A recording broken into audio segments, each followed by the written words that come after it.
Hey friends, it's your boy SVH coming at you with today's Bowl of Saki by Hazrat Nayat Khan for May 30th, 2024.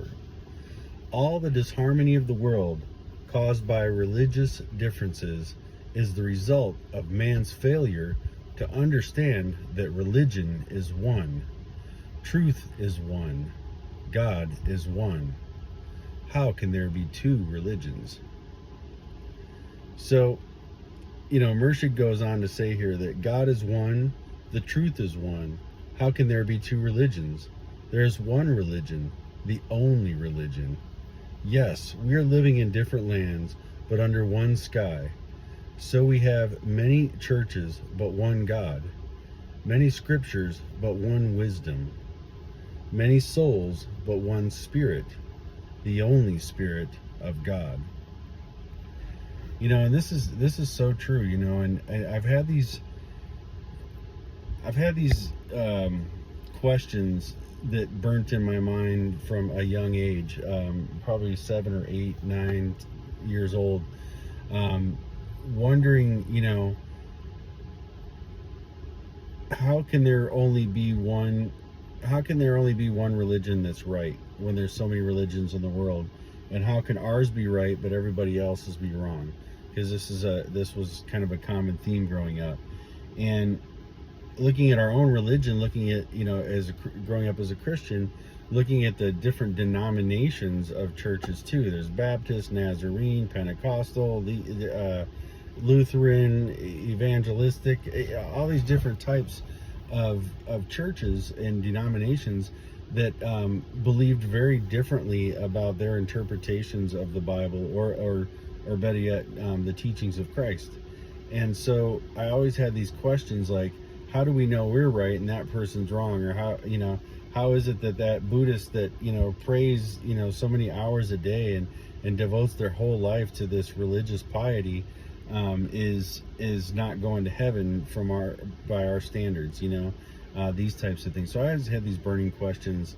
But this is where really the disharmony in the world comes, is seeing everything is separate and seeing the different religions. Certainly there's going to be different voices. There's going to be different colorings, different notes, different tones to how truth is spoken and how it's presented and how it resonates with different individuals in different times and places, right? But it's all one. It's all one Spirit, the Spirit of God that's come through us, through the many experiences and the many beautiful different colors and notes, as I always say, of the world and what we live in today. So there can't really be two religions. And to this point, there's I don't know if it's a Sufi saying, but there's a spiritual saying that, it doesn't only rain in one land, therefore God's gifts are for all to enjoy.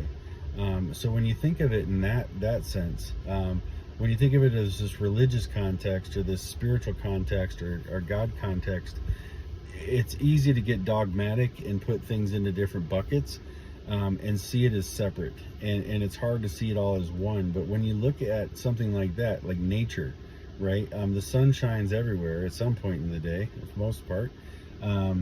It rains several places. Some places don't get rain, but rain, it doesn't just rain in one land and not anywhere else, because again, God's gifts are for all to enjoy.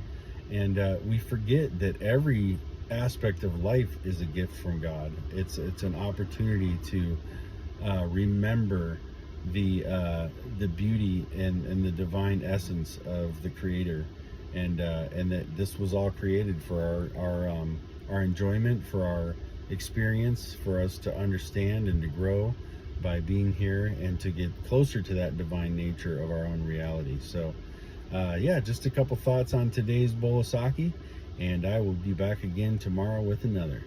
Good night, my friends.